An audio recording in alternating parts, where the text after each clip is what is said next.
Good evening, all of you friends. This is Atanu Lahiri, International Master from Kolkata. Welcome to the fourth day session of chess live show. And as usual, as yesterday and the previous 2 days, I'll show you once again a classical game from where you can pick up some useful tips. And before moving on to the game, I would like to share with you some of my thoughts and something which I feel would be very useful for you, for the coaches, for all of you. When I started this live session, I was under the impression that perhaps these live sessions would keep the children, the students, engaged. And that is the reason why I plan to give some friendly advices and to take some feedback from you, and of course to work on those advices every day. But looking at the response I've got from all of you, I feel that these sessions should be much more serious and much more instructive games should be presented. Lots of the students are asking for specific lessons, but as I said, this show is meant for audience at large and not for any particular group of students. So I would try to keep the lessons general as far as possible.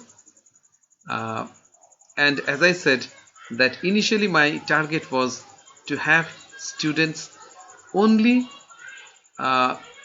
the upcoming students, to keep them engaged. But when the session started, I was pleasantly surprised to find that along with the students, we also have some serious players who are watching these shows, and many of the students are actually quite ambitious students. Their coaches, their parents, guardians, and of course some of my friends from all over the world, they are watching the show.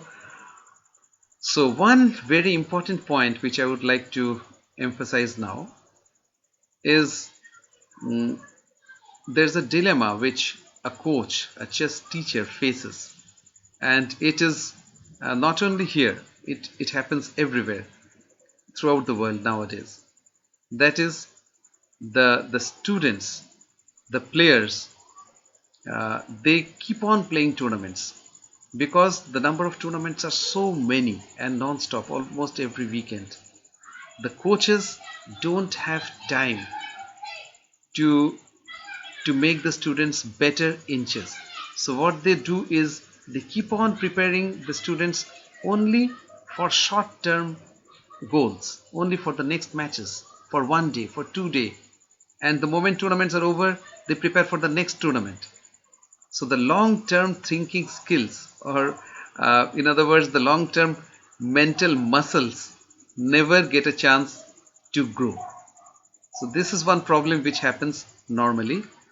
But thanks to this break, which all of us are, we should say, enjoying right now or having right now, we do have this chance of preparing our long-term thinking muscles. So it simply means that the coaches, guardians, or even the players, if they train among themselves, they should use this break to develop long-term, training plans, training program. It simply means not for tomorrow's match, tomorrow's game, but for matches maybe 2 months later, 3 months later, or 6 months later. So I recall in the olden days, one of the legends of chess, Mikhail, the ex-world champion and who was called the father figure of Soviet chess school.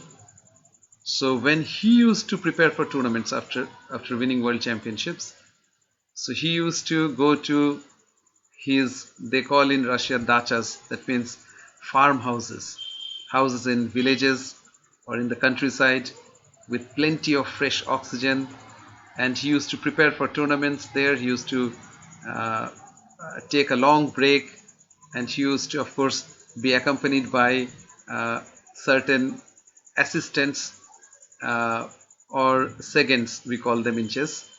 They would help him to prepare, and after a long break with fresh energy he would come to participate in tournament. But those were the days where tournaments were fewer, quite few tournaments.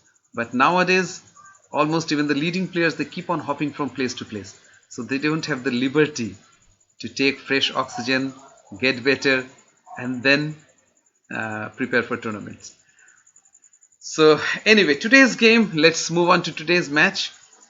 Today's game is between, the game which I'm going to show you is between one of my favorite world champion, and I believe many of you may be a fan of this particular world champion. His name is Mikhail Tal. Some of you may recall, day before yesterday, I mentioned the name Mikhail Tal in one of my short instruction. And this Mikhail Tal was a genius because he was very popular and well known for his attacking style of play, and he was a man with very, very deep concentration. So when Mikhail Tal concentrated, he didn't see anything except the chessboard, and he could, even in blindfold, take dozens of players. I mean, I've seen some about 20 players playing against him, and he was blindfold. He didn't look at the chessboards. He used to, of course, smoke heavily. I won't advise the young players to emulate him. But of course, he was a genius. He was very much attacking, and he was known for his courage because he used to take risk, sometimes knowing fully well the moves which he is making may not be the best moves, but of course they were the most challenging moves for opponents to face. So this was a player, Mikhail Tal, one of our favorite players, all-time heroes of chess, and here he takes on Uhlmann, a grandmaster from Germany. Perhaps he was, for ages, or at least during when this game was played, he was considered one of the best German grandmasters after Robert Hübner. So he was the second most famous German grandmaster for a long time, and he was very much respected and known for his expertise in the French defense. So we are going to see one game where Mikhail Tal takes Wolfgang Uhlmann of Germany. Of course, black is a grandmaster. This game is going to be short. It's not a long game. And of course, like any other day, I would go through this game once, and after finishing the game, completing the game, we would replay the game and actually find out or revise where the mistakes were made and how we can improve. Well, let's start chess right away. First move, e4. Tal was not very strong in chess openings because he used to love middle games and he used to love to attack. So he was not a fan of forced moves in the openings where there is less creativity. Here, the German grandmaster Uhlmann, true to his style, played the French defense. This is called the French defense. Of course, it prepares development of the bishop, but also it prepares to challenge the center by d5. If you recall, the first day we saw e4, e5. It was a Spanish. The next day we saw e4, d5, and today we are seeing e4, e6. So this is a game Mikhail Tal is playing against Wolfgang Uhlmann of Germany. White plays d4. Of course, he gets a chance to establish a classical center. Black plays d5. So this is the main aim of the French defense. Black, basically, he challenges the center and he attacks this pawn. Of course, white can capture the pawn or move, but at this moment this pawn on e4 is threatened. So for white, there are quite a few options. So let's go through some of the options very briefly, and of course to the main move which Mikhail Tal played. The obvious option is to push the pawn. This is called advanced variation of French defense, where white has more space, black has less space, and perhaps this bishop is shut off. But black has two important pawn breaks. One of them is this, one of them is this. Easier to achieve, and remember, when the pawn makes a move, as a result of which it faces the opponent's pawn or challenges the opponent's pawn, it's called a pawn break. And mostly the pawn breaks open lines for the rooks. So black has these wonderful options of opening lines for the rooks, but obviously white has more space and black is a little cramped. So it is a very interesting move, pushing the pawn. Another move is simply taking the pawn. It's called exchange variation, and of course black also takes the pawn. So the game is symmetrical, both sides are almost equal. It's white to play, so white is one move ahead, but the game is near equal. So for players who prefer to play very safe, this is a move which can be quite good for them, suitable for them. But there are two more other popular moves which I'm going to show you now. One of them is knight c3. So as I said yesterday, the best moves in chess are those where you develop pieces and also with some other objective. So the moves which have multiple objectives. So here the knight is developed and also defending the pawn. And there is another move, knight to d2. This looks a bit strange because this blocks this bishop. Blocks the diagonal of the bishop. But remember, this knight is temporarily on this square. It will move somewhere else in future. But at the moment, the knight defends this pawn. And the reason why some players prefer knight d2 to knight c3 is he leaves the pawn on c2 to play c3. Or sometimes c4, but mostly c3. So that the pawn defends this pawn when black attacks or black charges up. So this is a rough overview of the options which both players have. Of course, there are some other minor options, but we don't go into the depth of openings. Just to say, this is a very popular opening defense. It's called the French defense, and white has lots of options to continue. So mostly the games are very interesting after this move. White plays knight d2. I just told you this move. The knight doesn't want to stay here permanently, so it's just a temporary move. After some time, the knight normally moves to b3 or sometimes f3, or if the e4 pawn is captured, the knight moves to e4, and of course after that the bishop will develop. So this is considered to be a little safe and a very solid continuation. The name of this move is Tarrasch variation. So who was Tarrasch? And what is the name about? So Tarrasch, Siegfried Tarrasch was a very strong German master about 100 years ago. So he was a doctor. His name was Dr. Siegfried Tarrasch. So he was also a very strong chess player. He discovered many new opening ideas, and lots of openings or defenses are named after this person, Tarrasch. So this move was analyzed by him. It was first analyzed by him, so it's named after him. Black plays c5.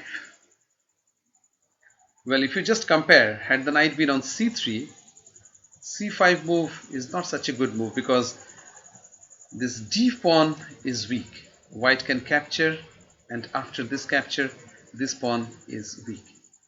But here, since there is no pressure on this d5 pawn, black has the liberty to play c5. So what is the objective of c5? As I said, this is a pawn break which black has. Of course, it challenges white's classical center. Yesterday we saw a game of Steinitz, and we saw how black challenged white's classical center. He broke the center, and it was a very interesting game. So today once again we see the same theme. Black is challenging the center, and along with that, of course, the C line is also open potentially for this rook. So it's a nice move. White played knight to f3. Once again, development along with support. So as usual, Mikhail Tal doesn't forget to develop. So one of the specialities of Mikhail Tal's games was in many games he defeated strong grandmasters very comfortably, because he was such an attacking player. Even the strong grandmasters got confused by his attacking or aggressive play. And also Mikhail Tal's particular style was he used to concentrate on fundamentals and basics of chess. So as the other day I was advising one strong international master, it pays to invest in fundamentals. That means even if a strong player pays some time to study or revise the basics, it will always pay when he plays again. So Mikhail Tal was such player. He used to go through the books and lessons of even the beginners, because those are the fundamentals of chess. So one of the styles of Mikhail Tal was he used to develop his pieces very rapidly like Steinitz, and mostly he used to centralize all his pieces, and then suddenly he used to sacrifice or create complications. So in this game we shall see something similar. So here black played knight c6. It's development with pressure. So a good move. White plays bishop b5. Development with pin. So he defends this pawn. The knight cannot capture, or the pawn cannot capture. Of course white can capture, black can capture, but white can safely recapture without the knight moving. So this is called, and remember, the queen cannot capture the knight because this pawn is here, and if you remove the pawn intending to capture, white recaptures with the knight and supports or defends this knight with the queen. So well, basically this bishop b5 move is a good move, but nowadays most players, they prefer to capture this first, and only after black recaptures play bishop b5. So this is how most players prefer today, but direct bishop b5 is also good. It's keeping with the principles of the openings, the fundamentals of chess openings. Bring out your pieces fast. Black has many options. Of course, black could have taken this or played this move. It looks not so good, but it challenges the bishop immediately. It asks white, either you go to an inferior square or take my knight. By taking the knight, black will recapture, of course, but black has a cluster of pawns in the center. So all these pawns, as we said, these are the double pawns, but very next move that will be dissolved. But this cluster of pawns over here, here, here, here are actually controlling all the central squares. So all these central squares are controlled. So it helps black to keep white's pieces at bay. They cannot come in the center because the pawns are controlling. And although black is behind in development, he will try to somehow in the next moves bring out his pieces and catch up. So this could have been a decent defense, but we shall analyze all the defense after the game. I would rush with the game because the game is quite interesting. It's short, but I would like to give you time to think in the critical moments. So black did have quite a few options, but he played de4. Many chess commentators, while annotating the game, they said this is a mistake. because of course it allows the knight to jump in the center. The knight becomes active, and it also opens the diagonal of the bishop. So the knight is in the center. Okay, the bishop is also active. So this is quite a good idea of white. So the move de4 was criticized by many, but as we shall see after the game, this is not such a bad move. I would like to remind all of you that black player has been one of the foremost, or you can say the specialist of French defense in the years before computer. So after computer came, I mean the databases were there. Anybody can prepare openings in short span of time because you have information. But in those days, in 1950s, 60s, 70s, or even 80s, players used to analyze the moves themselves, and they used to find out the best moves by using their mind and brain. So this is how Uhlmann developed theory of French defense, and the moves he makes normally in the opening won't be such bad moves because he knows the stuff. So the reason why he played de4 is he wanted to avoid the possibility of ed5 or e5. ध्यान से देखिए कि जब तक इस तरह का structure है, व्हाइट के पास संभावना है कि कभी वो e5 भी खेल सकता है, कभी ed भी मार सकता है. तो ब्लैक ने de4 कैप्चर किया. दिखने में ऐसा लगता है कि ये अच्छी मूव नहीं है क्योंकि व्हाइट का नाइट सेंटर में आएगा, बिशप नाइट दोनों खेलने लगेंगे. लेकिन इस मूव का एक खासियत भी है, और वो खासियत ये है कि व्हाइट का जो दो ऑप्शंस था, ईडी मारने का नहीं तो e5 देने का, तो ब्लैक को हमेशा चौकस रहना पड़ता है, अलर्ट रहना पड़ता है कि कब ईडी ना मर जाए, कब e5 ना आ जाए. वो और रहना नहीं पड़ेगा. उसने de4 सिंपली मार दिया. तो हम देखते हैं d4 के बाद कैसा खेल हुआ. ब्लैक ने यहां पे बिशप d7 किया. बिशप d7 का आइडिया बहुत क्लियर है. Black vacates the c8 for the rook, and of course this bishop normally in French defense is not such a great piece because it is blocked by his own pawns. But after bishop d7, he plans to come to bishop c6 by recapturing with the bishop, and then the bishop would get back to a very strong and a good diagonal.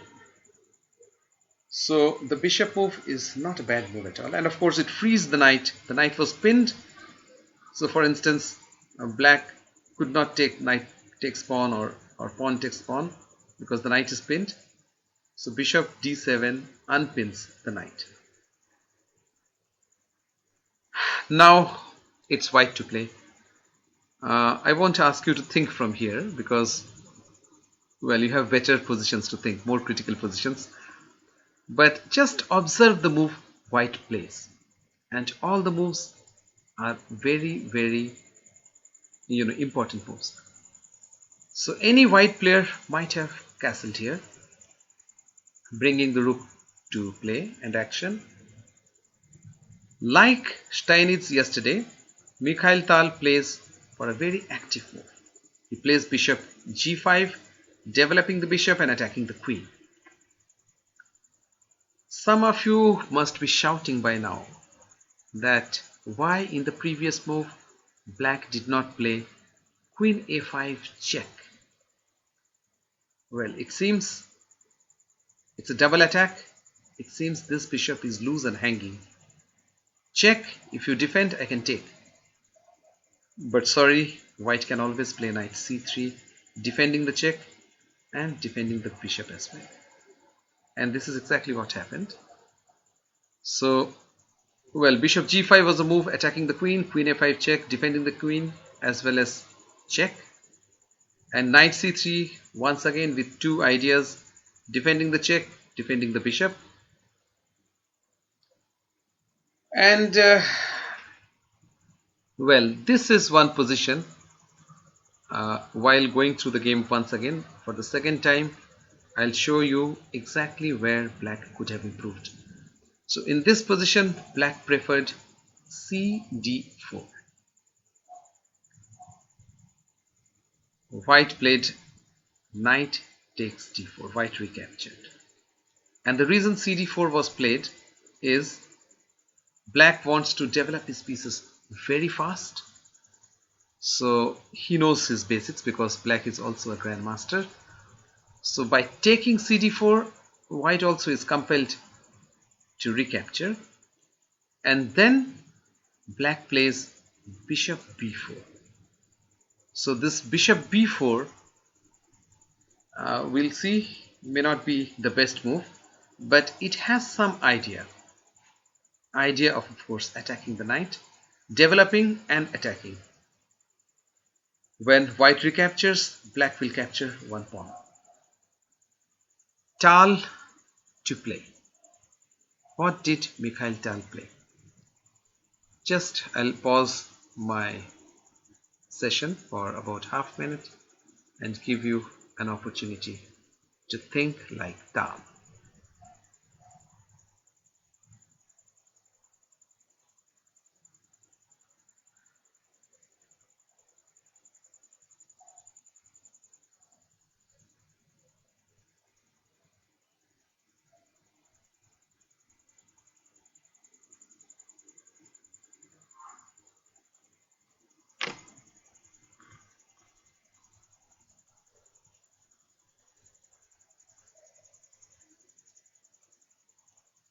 Okay, if you have gone through yesterday's lessons carefully, you might have observed that sometimes when we are racing for development, we don't care about material. We try to bring out pieces faster, faster, faster.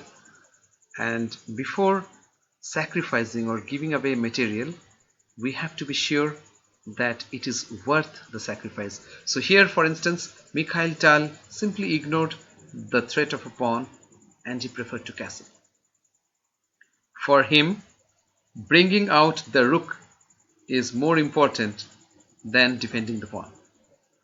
Maybe in a different position it would not have the same, he might not have taken the same decision, but here Mikhail ताल ने एक pawn sacrifice किया.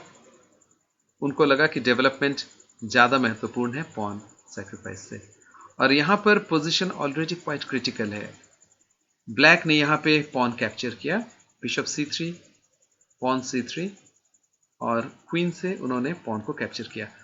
वैसे अगर pawn नहीं भी capture करता, मान लेते हैं ब्लैक डेवलपमेंट करता, यहाँ पे नाइट f6 निकलता. So in this position, had black declined the pawn offer, even then white should be better, because white has, like yesterday, slight lead in development. And what we have learned from Steinitz, that just one move. Do you remember yesterday's lesson? So in this type of scenario, keep on hammering your opponent in such a manner that he doesn't get time to complete development. So one such idea can be, just capture this, and when black recaptures, capture and play queen f3, attacking this and this. Don't allow him to castle. So by keeping on knocking at your opponent before he completes development, you can sometimes increase your advantage. So after white castled, as I said, black decided to recapture. And once again, it's white to play. A very critical moment. White is one pawn down, but ahead in development. Can you find a way to increase the advantage? What did Mikhail Tal play from here?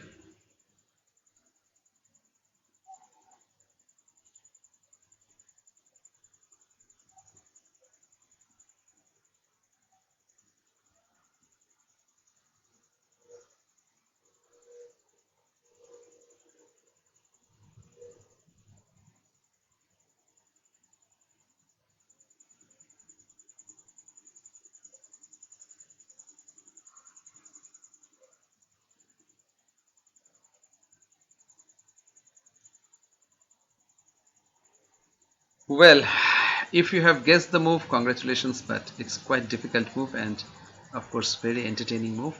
Mikhail Tal was a player who would never move back or retreat. So once he gets initiative, he keeps on hammering opponent like Steinitz. He played knight to f5. The speciality of Mikhail Tal was he had a very strong intuition. He was a very fast calculator. I mean, he could foresee future moves quite fast. But even his better quality was that he had a very strong sense of intuition, especially time. So he knew this is the right time for me to strike, and he would exactly try to find ways to sacrifice his pieces and complicate. So this is an amazing move. Sorry. White threatens knight to d6. This is a square where black does not have any pawn cover. Just see, there is no pawn on e7, no pawn. And if the knight enters on d6 before black develops, it will be check, and white knight will create havoc in black's position. So for black, he has to take action. I mean, he has to get rid of this irritating knight. So he took the knight. So white is one pawn and one knight behind. But what has happened? The knight sacrifice has actually opened an open line, open 5 as we say. So look at this position. He played knight f5. After ef5, he played rook to e1 check. So by sacrificing a knight, white has opened an open line. Now the king of course can't move here, and it can't move here because white queen will take this bishop. He will get back the piece and the queen will be in precarious position, under fire from the queen, bishop, rook, this bishop, everything. So the only move, and please see, I mean observe that knight e7 is a way to defend. Black can castle, but it's not working because this knight is defended only by this. So white has many ways to win. One of them is white can simply remove the defender of this knight and capture this next move. Or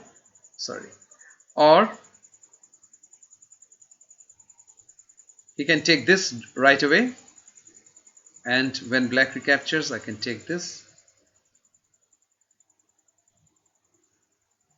and also take this.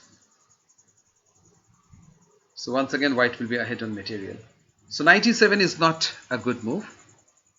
The only reasonable move is bishop e6.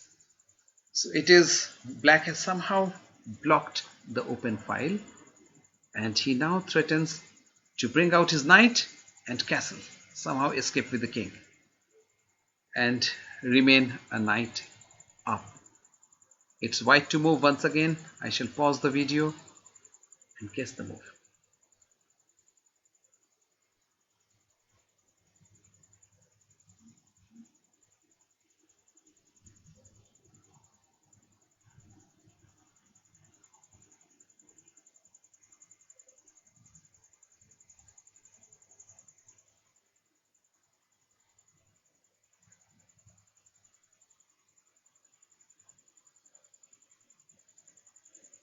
Well, white played queen to d6. It's a very nice move. We shall see why. Basically, the queen comes near the opponent king. That's one thing. This is a very strong square for the queen, because, and also it takes away these squares, this square, this square, this square from the king. It stops black knight from developing from here, because white can play check, and it's checkmate because the knight cannot recapture. And of course it vacates the d1 square for the rook. So there are lots of ideas, and of course there are many more ideas. We shall see just now how this move was such a strong move. It also prepares a rook sacrifice if allowed. So This move, queen d6, is actually a very strong move. It comes very near the king. The queen comes there. And just pay attention to the fact that black would ideally want to bring the rook with a tempo and attack the queen, or somehow make the queen, challenge the queen and get back to defense. But neither these moves are playable, because here white can capture the queen, the knight is pinned, and even here white can capture the rook and checkmate because the knight is pinned. So we are seeing some examples of pin already. It's black to play. Black could have played knight f6, but of course he still can't castle. So white would play something like rook d1. So although, just like yesterday and day before yesterday's example, although black is ahead on material, he's an extra knight up, but the two rooks are not connected. They are still not in play. So qualitatively, white is actually ahead on material. More material is participating in attack than blacks in defense. तो यहाँ पर ध्यान देने की बात है कि यद्यपि ब्लैक के पास एक्स्ट्रा घोड़ा है, लेकिन उनका दो रुख अभी भी खेल में पार्टिसिपेट नहीं कर पा रहा है. तो इसलिए हालांकि व्हाइट के पास एक पीस डाउन है, लेकिन उसके बाद भी व्हाइट के ज्यादा मोहरे अटैक में लगे हुए हैं ब्लैक से. तो here black played a6. And it's very important to remember that for an attacker, we have to be relentless and we have to anticipate opponent's moves. As I said yesterday, the same for the defender. So this move is actually a very, very nice move.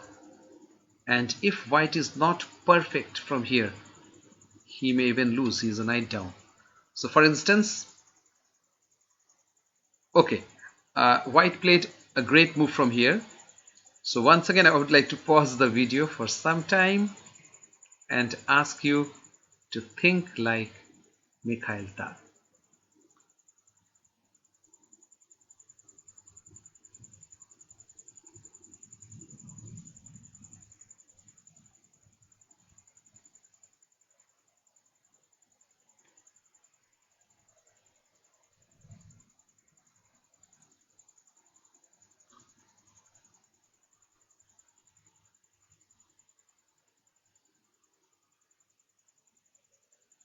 Well, the move played by Mikhail Tal here is actually a fantastic move, and this was the real reason behind the preceding moves.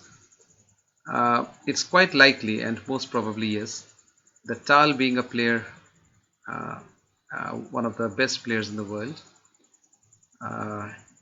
and such a great attacker, he has foreseen everything while he had sacrificed the knight. And it's not so difficult for good players to foresee moves of future, but the real challenge is not only to see the number of moves, but also the quality of moves. What moves, the best moves. To spot the best moves is really very challenging, and many players, although they can think a lot, but they may not be able to think the best moves a lot. So here Mikhail Tal played, he visualized something. He saw, if my queen could reach here or here, it would be great. Since black doesn't have this bishop. And then Mikhail Tal suddenly thought, is it possible to somehow redirect this bishop to this diagonal? And yes, he found out with the tempo. Bishop d2. So he did not react with the bishop on b5 was attacked. He didn't pay attention to that, because of course if you capture this, black will be very happy. The queen comes back with defense, with a threat to exchange, and the queen comes back to defense. Or if the bishop moves back, black will play here, and the knight is unpinned. The knight can jump somewhere, or at least participate in defense. For instance, the next move, black can play moves like this. The knight is not attacked anymore. So this was black's plan when he played a6, but white played a superb move, that is bishop d2. This move attacks the queen and, as I said, sets the bishop to the deadliest diagonal, that is this, the weakest diagonal in this position. The king cannot move, and now the king has to get ready for this deadly check.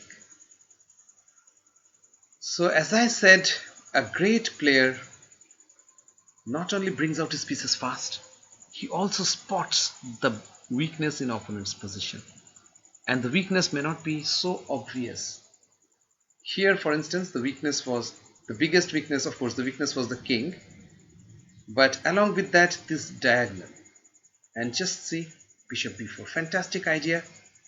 And basically after this idea, black gave up. Black played a b5, he took this, captured this. White played check, black played here.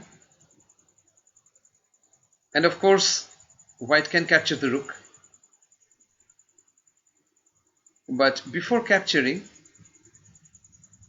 black will capture the knight on b4 if you capture at once. So it is still not clear. Black should be happy because black is still ahead on material. So what white played is rook e to d1, and this is another point which you should observe very carefully. Watch how great players play chess. It's a winning position. He has driven the black's king. He has brought him out in the open field to surround and attack it. But he could have played rook a d1. Any other player might have played this. And after king c7, maybe captured the rook.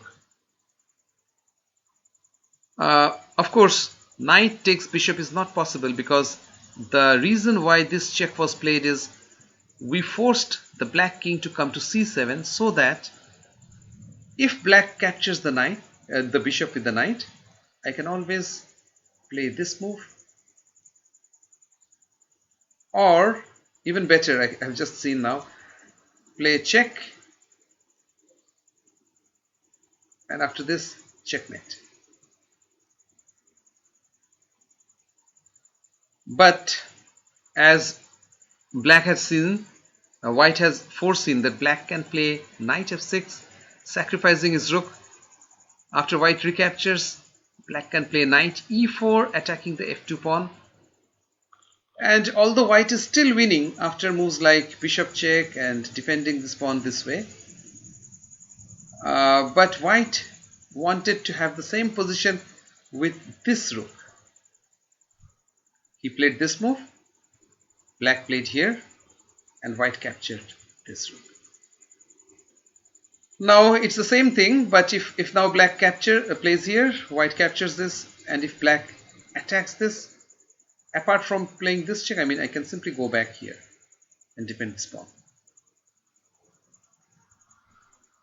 So summing up, black actually resigned in this position because, as I said, after capturing this bishop, white can simply checkmate black's king. This particular design of checkmate is called epaulettemate. That means the king is blocked on either side by his own pieces and pawns. And of course, any other move, if you observe this position once again, black is not that much behind materially yet. But for example, black can still play something like queen a4, but the reason why he's likely to lose and why he would never like to play against a player of Tal's standard, of course he can play this check, defend the bishop. The reason why white is winning, is these pieces are totally paralyzed. The knight cannot come out, he will lose the rook. So although he is still not behind in material, He will lose material in near future after, well, moves like this. White can actually plan this move and he will either win the rook or knight. So this was a nice game by Mikhail Tal, where you have seen he sacrificed his pieces, opened files. We'll go through the game once again, go through the salient features, and then, or when we go through the game, we will also see the improvements, the mistakes which Black made, and then I will send a small message for you before we sign off today. So to repeat the game once again, this was the French defense. Well, frankly speaking, when I used to play chess, it was my favorite as well. And this particular move, knight d2, is called the Tarrasch variation, where white develops, keeps the option of c3. Black plays c5. White, of course, could have played c3, but white prefers to develop his knight. Black plays knight to c6. He develops and attacks. White develops and pins. Black captures. This capture is not such a bad move because white's option of ed and e5 is reduced. Now after white recaptures, black plays bishop to d7, it developing as well as unpinning. White develops as well as attacks. Black